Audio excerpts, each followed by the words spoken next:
Hello दोस्तों, कैसे हो आप? हम एमपीपीएससी साइंटिफिक ऑफिसर 2015 के पीवाईक्यू सॉल्व कर रहे थे। अभी तक हमने 10 पीवाईक्यू सॉल्व कर चुके हैं। अब आगे के पीवाईक्यू हम सॉल्व करेंगे। Question number 11। एक्सट्रैक्शन रिएक्शन के लिए उपयुक्त सब्सटेंस कौन सा है? इसका मीनिंग होता है निष्कासन। क्या होता है निष्कासन?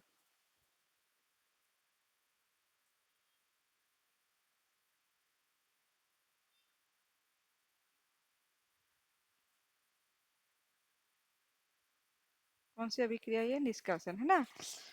अब ऑप्शन कौन कौन से है? Indole, pyrrole, sorry, indole, pyrazole, quinoline और बेंजामिडान, है ना।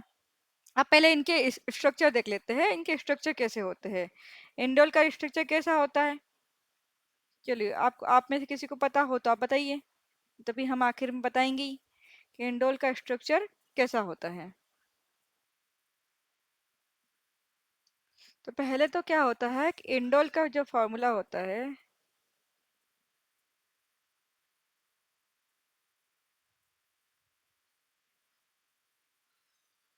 इंडोल जो का फॉर्मूला होता है वो होता है 68879N, है ना।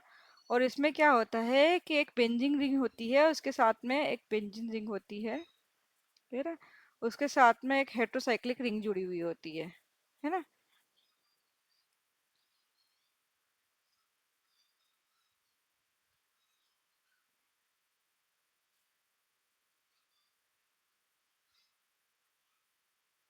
इस तरह से हाइड्रोसाइक्लिक रिंग जुड़ी होती है।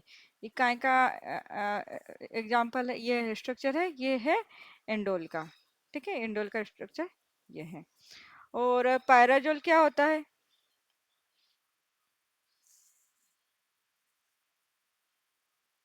ये इसका स्ट्रक्चर हुआ। सेकंड स्ट्रक्चर हम देखते हैं पायराजोल का, है ना। क्या है? पायराजोल का। ठीक है। इसका इसका फॉर्मूला क्या है? C3H4N2, है ना। N2, है ना। और ये क्या होती है? एक हेट्रोसाइक्लिक रिंग होती है इसमें, और उसमें दो नाइट्रोजन होते हैं ना। हेट्रोसाइक्लिक रिंग होती है, इसमें दो नाइट्रोजन होते हैं। और ये जो नाइट्रोजन है इसमें क्या बना होता है? ये एन डबल बॉन्ड एन बना देता है, एन डबल बॉन्ड एन बनाता है। और एन डबल बॉन्ड एन क्या होता है? N2 बनाकर निष्कासित हो जाता है ना। तो निष्कासन वाली प्रक्रिया ही है। ठीक है, तो ये आंसर हो सकता है, इसको टिक लगा के रखते हैं। अब क्या होता है, ये वाला देख लिया। अब नेक्स्ट वाला देखते हैं। Q quinoline. क्या है? क्यूलोनिन।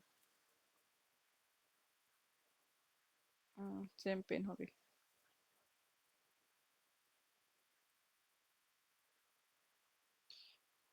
क्यूनोलिन। ठीक है, इसका स्ट्रक्चर देखते हैं हम।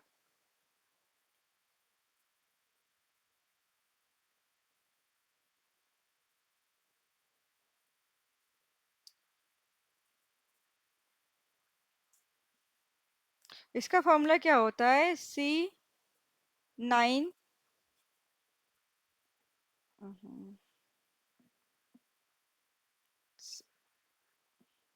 C9 ना, H7 और N। ठीक है।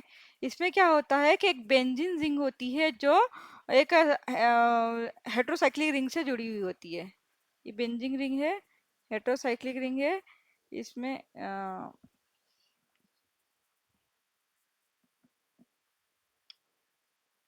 उसमें एक नाइट्रोजन है।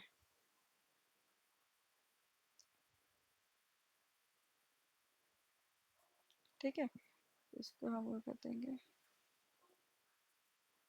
ठीक है, इसमें भी एक ही नाइट्रोजन है और दो लॉन पेयर है।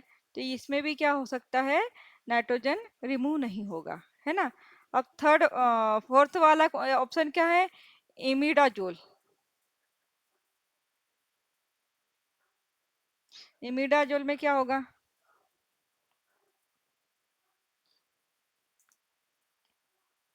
इसका फॉर्मूला है,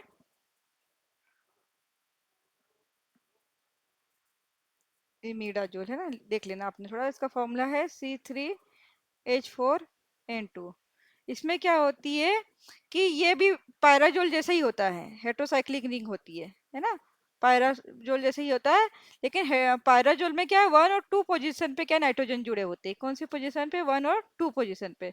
और इसमें क्या होता है, 1 और 3 पोजीशन पे नाइट्रोजन जुड़े होते हैं, है ना। इसमें क्या होगा कि 1 और 3 पोजीशन में नाइट्रोजन जुड़े होंगे।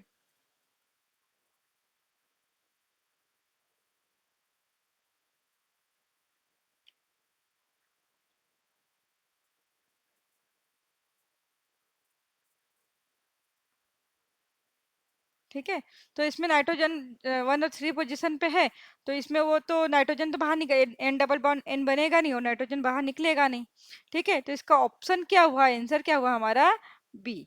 इसका आंसर हमारा क्या आएगा, बी। बी हमारा राइट आंसर है ना, पायराजोल जिसमें नाइट्रोजन का निष्कासन हो रहा है, बाकी में नाइट्रोजन का निष्कासन नहीं हो रहा है। ठीक है, इसे आप लोगों ने मुझे मैसेज किया था किसी ने कि ना मैम थोड़ा सा इसको इसके आंसर भी साथ में लिख दीजिए, राइटिंग का थोड़ा इशू आ रहा था। तो मैंने यहाँ पर आपको विद डायग्राम एक इमेज अटैच किए, आप इसे देख सकते हैं ना। ये पायरोजोल है ना, और इंडोल है, क्यूनालीन है, और इमिडाजोल है ना। सबके बारे में हमने डिस्कस किया है इसमें।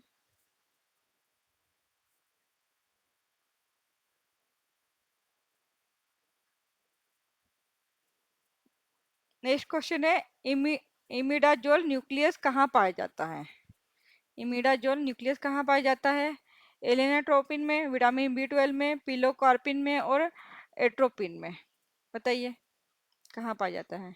वैसे इसका क्वेश्चन डिफरेंट, इसमें जो क्वेश्चन है पूरा नहीं दे रखा है, मैंने आधा दे रखा है क्योंकि वो है ना थोड़ा सा डाउटफुल था, और इसे शायद से एमपीपीएससी ने इसको डिलीट कर दिया था। इसलिए मैंने ऑप्शन दिए, उसमें क्या ऑप्शन ऐसे दिए थे, 1 एंड 2, 1 एंड 4, 2 एंड 3 और 1 एंड 3 ऐसे आंसर थे, बट वो आंसर एमपीपीएससी ने डिलीट कर दिया था। इसमें केवल एक ही आंसर आएगा। ठीक है, जो इमिडाजोल रिंग होती है वो क्या होती है, एलेनाटोपिन और पिलोकॉर्पिन में पाया जाता है। ठीक है, एलेनाटोपिन और पिलोकॉर्पिन दोनों में पाया जाता है। विटामिन बी 12 और में कोरिन रिंग पाई जाती है, और एट्रोपिन में टोरफिन रिंग पाई जाती है। ठीक है, तो इसके आंसर दोनों आने चाहिए। इसका आंसर ए और 1 और 3 दोनों आना चाहिए ना। लेकिन कुछ कुछ जगह पे क्या हुआ कि इसे एक ही आंसर माना गया है ना, जैसे यहाँ देखा है ना, उन्होंने बोला कि एक ही इसका आंसर है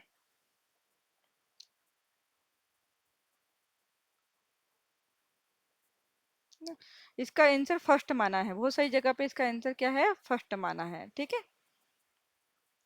आप दोनों भी लिख लगा सकते हैं, आपके ऊपर, यदि एक आंसर आए तो एक लिखिए। ठीक है, ये यहाँ पे स्ट्रक्चर रखे हैं, हेंडरसन रिंग का, corrin ring, imidazole ring, tropane ring, और बेंजी मिडाजोल रिंग, है ना। इन चारों रिंग के का स्ट्रक्चर यहाँ दे रखा है।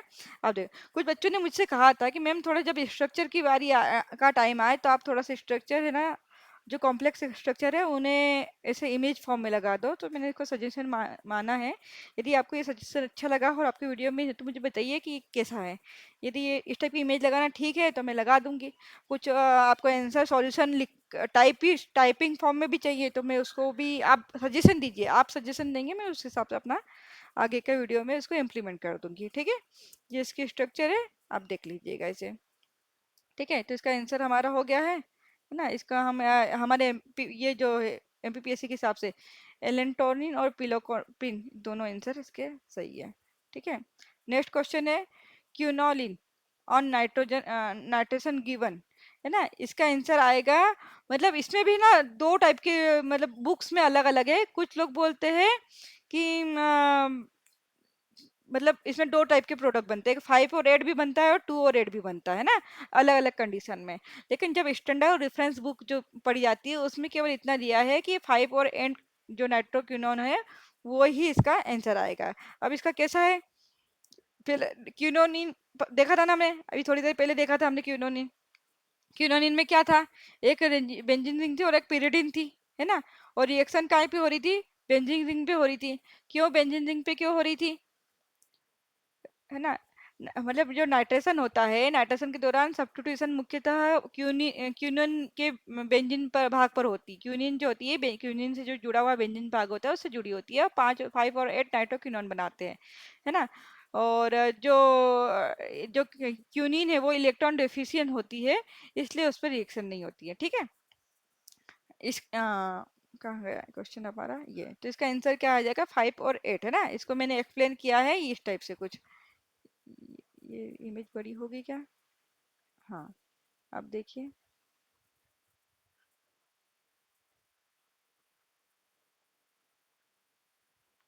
ना, ये क्यूनिन अंडर, ठीक है, ये क्यूनिन का स्ट्रक्चर है हमारा, ये वाला क्यूनिन का स्ट्रक्चर है, ठीक है। उसके बाद में माइल्ड नाइट्रेशन, यदि ना जो टेम्परेचर है 0 से 25 डिग्री रखा गया है ना, और HNO3 रखा है ना, और H2SO4 दो में से कुछ भी लिया हमने नाइट्रेशन के लिए, तो क्या होगा कि जो जो रिएक्शन होती है वो 5 नाइट्रोक्विनोन, इसमें मेजर प्रोडक्ट बनेगा, और माइनर कौन सा बनेगा, 8 नाइट्रोक्विनोन बनेगा, ठीक है। रीजन क्या है कि माइल्ड कंडीशन में 5 position is more favour due to, मतलब ये 8 वाला है ना, इसमें जो अल्फा कॉम्प्लेक्स बनेगा वो क्या होगा, स्ट्रॉन्ग बनेगा, स्टेबल बनेगा ना। और स्ट्रॉन्ग नाइट्रेशन में क्या होगा, इसमें भी मेजर प्रोडक्ट 5 बनेगा, और माइनर क्या होगा, 8 बनेगा। कुछ बुक्स में क्या दिया हुआ है कि जो माइल्ड प्रोडक्ट है उसका मेजर प्रोडक्ट क्या बनेगा, 2 नाइट्रोक्विनोन बनेगा, ठीक है, 2 नाइट्रोक्विनोन बनेगा, तो वो पॉसिबल ही नहीं है ना। हाँ, नंबरिंग देख सकते हैं, लेकिन नंबरिंग के हिसाब से भी पॉसिबल नहीं है,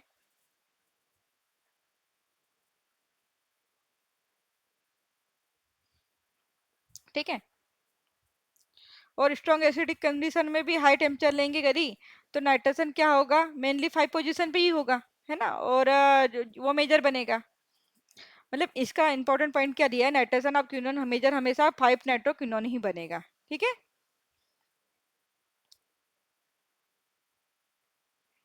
यहाँ मैंने केमिकल रिएक्शन आपको एक्सप्लेन कर दी है, ये कैसा होता है ना।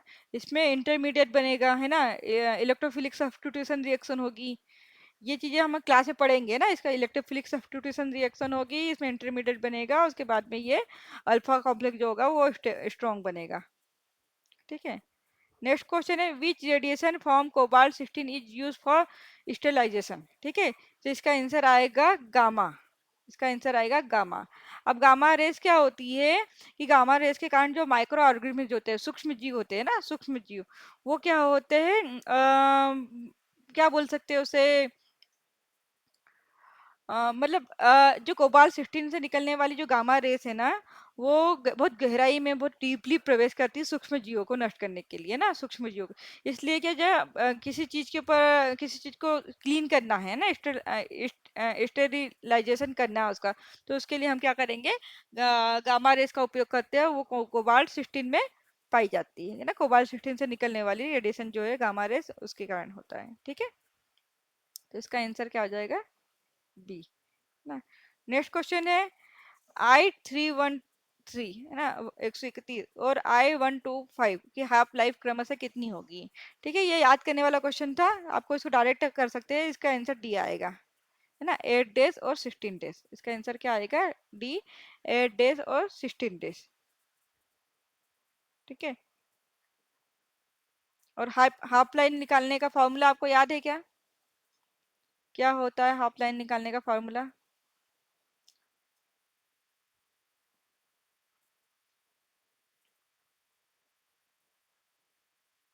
चलो, आपका होमवर्क है, आपको हाफ लाइन निकालने का फॉर्मूला मुझे टेक्स्ट करना है, ठीक है।